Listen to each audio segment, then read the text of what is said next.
Avis vascular centre మన దేశంలోనే the best varicose vein hospital.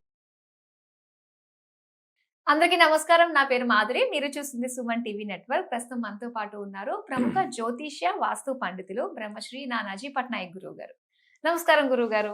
శ్రీమాత్రే నమః. గురుగారు, ఈ మధ్య నేను ఇద్దరు ముగ్గురు ఇళ్ళకి వెళ్ళాను గురుగారు. అయితే వాళ్ళు గడప బయట ఏంటంటే ఒక ఇత్తడి పాత్ర, రాగి పాత్ర, ఒక పాత్రలో నీళ్లు వేసి అందులో పువ్వులు పెడుతున్నారు. అంటే ఇంటికి వెళ్ళే ముందు పక్కన పెట్టడం మంచిది అని చెప్పారనమాట. అంటే దీని వల్ల ఏంటి అంటారు? ఎలాంటి ఉపయోగాలు ఉంటాయి? ఇలా ఖచ్చితంగా పెట్టుకోవాలా? అంటే ఈశాన్య ద్వారాలు ఉంటాయి. అంటే N8లో గనక పదం పెడితే మళ్ళీ దితి అదితి అని 2 పదాలు ఉంటాయమ్మా. దితి పదంలో డోర్ పెట్టాలి. ఈశాన్యంలో ఎక్కడ పెడితే అక్కడ డోర్ పెట్టకూడదు. అలా పెట్టినప్పుడు కొంతమంది లేదా ఈశాన్యంలో ద్వారం లేకపోయినా ఈశాన్యంలో ఒక పాత్ర పెట్టుకుంటారు. అందులో చక్కగా వాటర్ వేసి అందులో కొన్ని పుష్పాలు వేసి కొంతమంది తాబేలు కూడా పెడతారు అందులో. ఓకే. అది మనకి శాస్త్రంలో ఏంటంటే తాబేలు బొమ్మను పెట్టుకోవడము, తాబేలు ధరించడము, ఇది శాస్త్రపరంగా మంచిదని చెప్తుంటారు ఇంట్లో ఉండడం అనేటువంటి. అయితే ఇంకొంతమంది దానికి ముందు అంటే ద్వారానికి ముందు 2 మొక్కలు పెట్టుకుంటారు. దానికి కారణం ఏమిటి అంటే, ఒకటి ఆ ద్వారానికి ఎదురుగా ఏదైనా మెట్లు వచ్చాయి అనుకోండి, ఆ మెట్లు యొక్క మెట్లుకు సంబంధించిన దోషం తగ్గడానికి మొక్కలు పెట్టుకుంటారు. చాలా మందికి మనకు అపార్ట్మెంట్స్ లో చూడండి ఇలా స్టెప్స్ వచ్చేస్తాయి ద్వారానికి ఎదురుగా, కొంచెం కొస తగులుతుంటుంది. లేకపోతే ద్వారం ఎదురుగానే స్టెప్స్ ఇలా డైరెక్ట్ గా చెక్కుతుంటారు. అలా ఉన్నప్పుడు ఖచ్చితంగా ఈ చిన్న చిన్న మొక్కలు లాంటివి పెట్టుకోండి. ఇండోర్ ప్లాంట్స్ అంటూ ఉంటారు. కొంచెం వెలుతురు తగిలితే పర్లేదు, ఇండోర్ ప్లాంట్స్ కనుక పెట్టుకోగలిగితే ఖచ్చితంగా ఆ యొక్క దోషం అక్కడికి ఆగుతుంది. ఇప్పుడు ఎందుకు మీరు వీధి పోటు అంటారు తెలుసు కదా, అందులో 12లో 6 మంచివి, 6 జాగ్రత్తగా ఉండాలి వీధి పోటు. అలాంటప్పుడు కూడా కొంతమంది ఏం చేస్తారంటే ఆ గోడకి తగులుతున్నప్పుడు బయట మొక్కలు పెంచుకుంటారు. కొన్ని చెట్లు మొక్కలు లాంటివి పెంచుకుంటే అది అక్కడికి వచ్చి ఆగిపోతున్నాయి. యాక్చువల్గా మనం అంత భయపడాల్సిన పని లేదు. చాలా మంది తెలియక అది తక్కువ రేటుగా అమ్మేయడం ల్యాండ్ చేస్తుంటారు. కానీ ఆ గోడ ఏదైతే ల్యాండ్ ఉంటుందో దానికి కొంచెం గ్యాప్ ఇచ్చి కట్టుకుంటే సరిపోతుంది. అలా చేసుకోవచ్చు. అయితే ఈ ద్వారం బయట పెట్టుకునేటువంటి విషయాల్లో మాత్రం మనం తీసుకోవాల్సిన ముఖ్యమైన జాగ్రత్తలు ఏమిటంటే, ఈ ద్వారం గురించి అన్ని విషయాలు చెప్తానండి మీకు. చాలా మందికి ద్వారం చిన్న పెచ్చులు ఎగిసిపోయినట్టుగా ఉంటుంది. అటువంటివి ఏమైనా ఉంటే ఫస్ట్ క్లియర్ చేసుకోవాలి. ఎందుకంటే మన ఇంటిని రక్షించేటువంటి ఎనర్జీ దేనికైనా ఉంది అంటే ద్వారానికి. మీరు ఏ ఇల్లు అయినా కానీ ద్వారం గనక మంచి పదంలో పడింది, ఇప్పుడు తూర్పు ఉందనుకోండి, తూర్పులో ఇంద్ర జయ పదం, ఈశాన్యం అంటే ద్వితీయ అదితిలో ద్వితి పదంలో పడాలి. అలాగే దక్షిణాల్లో 3-4 పదాలు, పడమరలో 3-4 పదాలు, ఉత్తరంలో 3-4 పదాలు అని చెప్పారు. ఈ పదముల్లో కనుక మీ ద్వారం ఉంటే మీ లైఫ్ 90% ఆ ఇంట్లో హ్యాపీగా ఉంటుంది. ఒక్కొక్క ద్వారానికి ఒక్కొక్క ఫలితం కూడా చెప్పారు శాస్త్రాలు చెప్పాలంటే. అయితే ఇక్కడ ఏంటంటే, ద్వారం దోషభూయిష్టంగా ఉంది అంటే చిట్లిపోయింది, సెదబట్టింది, ఖచ్చితంగా మార్చేసుకోవాలి. ఎందుకంటే అలా ఉన్నప్పుడు ఇంట్లో నెగటివ్ ఎనర్జీ ఎంటర్ అవ్వడానికి ఎక్కువ ఛాన్సెస్ ఉంటాయి. అయితే ఈ నెగటివ్ ఎనర్జీ ఎంటర్ అవ్వకుండా ఉండడం కోసమే ఈ పసుపు రాయడం కానీ, ఎందుకంటే ద్వారాన్ని లక్ష్మీదేవిగా భావిస్తారు.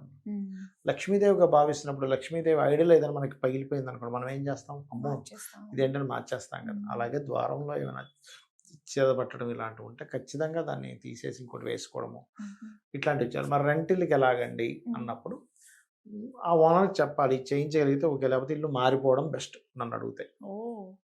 ఎందుకంటే ద్వారం చాలా పాత్ర పోషిస్తుంది ఇంటికి. మీరు మొత్తం ఇల్లు నేను చూస్తుంటాం కదా వాస్తుకి వెళ్ళినప్పుడు, ఇల్లు మొత్తం ఎలా ఉన్నా ద్వారం కరెక్ట్ పదంలో పడిందంటే వాళ్ళకి ప్రాబ్లమ్స్ వచ్చినా కూడా అధిగమించే శక్తి ఇస్తుంది ద్వారం. ఇప్పుడు కొంతమందికి ఇంట్లో బాత్రూమ్స్ సరిగ్గా ఉండవు, కానీ ద్వారం కరెక్ట్ పాయింట్లో పడుతుంది. ఈ మనకి ఒక 30-40 ఏళ్ళ నుంచి ఏమైపోయిందంటే, ఎంతసేపు ఈశాన్యం వాయువ్యం ఈ ద్వారాలు అలవాటు అయిపోయాయి. కానీ పదం పరంగా లెక్క కట్టాలి, ఎన్ని డిగ్రీస్ తిరిగిందో చూసి చేయాలనేటువంటిది మర్చిపోయారు జనాలు. అది ఒరిజినల్గా పెట్టేటువంటి విషయం. అయితే ఇలా ఏదైనా మెట్లు అడ్డం వచ్చినప్పుడు మొక్కలు పెట్టడము, ఇంట్లో ఈశాన్యం మూలలో కూడా ఒక పాత్రలో నీరు తీసుకుని అందులో కొన్ని పుష్పాలు వేయడం. ఎందుకంటే శిరస్సు భాగం అంటూ ఉంటారు వాస్తుపరంగా. ఈశాన్యం అనేటువంటిది మన వాస్తు పురుషుడు యొక్క శిరస్సు భాగం. శిరస్సు భాగంలో పరిమళాలు జల్లేటువంటి పుష్పాలతో ఉన్నటువంటి ఒక గిన్నెలో వాటర్ పెట్టినప్పుడు వాళ్ళ ఇంట్లో ఉండేటువంటి వారి యొక్క ఆలోచన విధానం కూడా బ్రహ్మాండంగా ఉంటుంది. అంటే ఫ్రెష్గా ఉంటుంది అన్నమాట. అంటే వాళ్ళ యొక్క ఆలోచన విధానం కూడా ఎలా అంటే కొంచెం మరీ అగ్రెసివ్గా కాకుండా కొంచెం కూల్గా ఉండడం, ప్రశాంతంగా ఉండేటువంటి ఆలోచన వస్తుంది. అలాగే నిదానంగా అయినా సరే మనం ఎలాగైనా సరే మనం విన్ అవ్వాలి. ఇప్పుడు చూడండి మనకి తాబేలు పెడుతుంటారు అక్కడ. తాబేలు కుందేలు కథ మీరు వినే ఉంటారు. అవునండి. అయితే ఇంకోటి ఏంటంటే ఈ తాబేలు చేతికి పెట్టుకుంటారు, ఇళ్లలో కూడా పెట్టుకుంటారు. దీనికి ఏంటంటే ఏదో జస్ట్ తాబేలు పెట్టుకోవడం కాకుండా కూర్మావతార ఘట్టాన్ని మనం తలుచుకోవాలని చెప్తుంది శాస్త్రం తాబేలు పెట్టుకున్నప్పుడు. ఎలా అంటే ఇప్పుడు మనకి క్షీరసాగర మదన ఘట్టం ఉంది కదా. క్షీరసాగర మదనంలో ఏమవుతుంది, దేవతలు రాక్షసులు ఇద్దరూ కలిసి ఆ యొక్క క్షీరసాగర మదనం చేద్దాం అనుకుంటారు. మందర పర్వతాన్ని తీసుకొస్తారు. అది నిలబడదు. కిందని ఎన్నో యోజనాలు వెడల్పు పొడవు ఉన్నటువంటి ఆకారంలో విష్ణువు వచ్చి తాబేలు రూపంలో ఉంటాడు. అంటే నువ్వు ఏదైనా ఒక పని చేసేటప్పుడు విష్ణువు యొక్క సహకారం కావాలి, స్థితి కారకుడు కాబట్టి. తీరా మందర పర్వతాన్ని చిలికేటప్పుడు ఫస్ట్ మొట్టమొదటిగా వచ్చేది ఏమిటి, అక్కడ నీకు విషం వస్తుంది. హాలాహలం అంటే నువ్వు ఏదైనా ప్రయత్నం చేస్తే నీకు ఫస్ట్ ఒక చేదు అనుభవం అవుతుంది. అప్పుడు నేను శివుడు రక్షిస్తాడు, శివుడిని కనుక వేడుకుంటే. అలానే ఆ పని వదిలేసి వెళ్ళిపోతే నీకు అమృతం రాదుగా. అలాగే ఒక పని చేసేటప్పుడు నేను వీళ్ళతోనే ఈ టీంతోనే చేస్తాను, వీళ్ళు నాకు పడదు అనుకుంటే లేదు. అక్కడ రాక్షసులు దేవతలు ఇద్దరు కలిసి చేశారు. చేసేటప్పుడు కూడా ఒకరి తోకని ఒకరి తలను పట్టుకుంటే మాకు తోకొద్దు, మాకు తల కావాలన్నారు.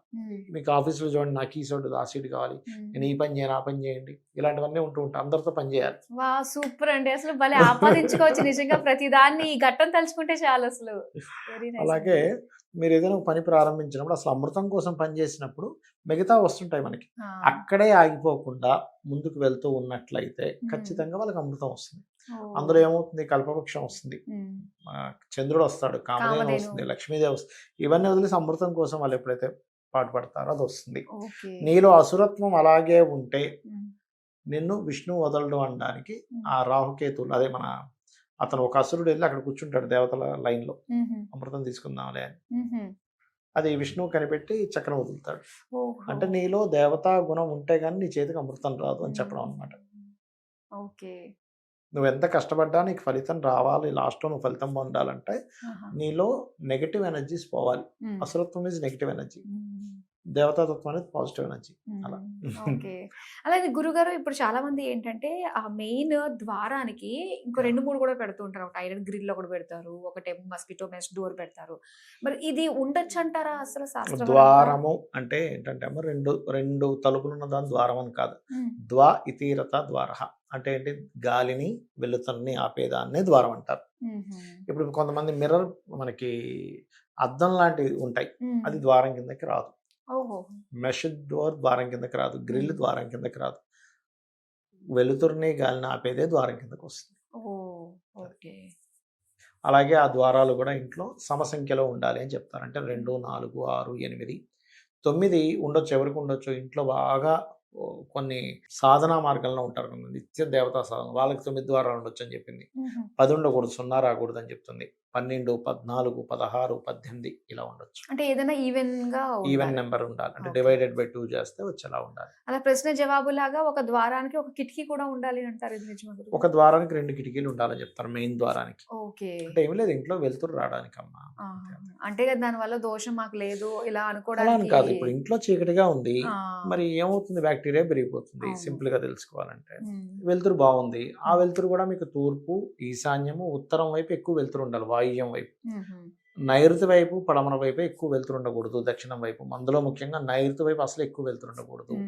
అక్కడ కిటికీలు ఏమైనా ఉంటే కొంచెం కర్టన్స్ తో కవర్ చేయాలి. పితృదేవతా స్థానం అది, అక్కడ వెలుతురు ఎక్కువ ఉంటే పితృదేవతల యొక్క అనుగ్రహం కలగదు మనకి. ఓకే గురుగారు, చాలా చక్కగా మాకు తెలియజేసినందుకు ధన్యవాదాలు. శ్రీమాత్రే నమః.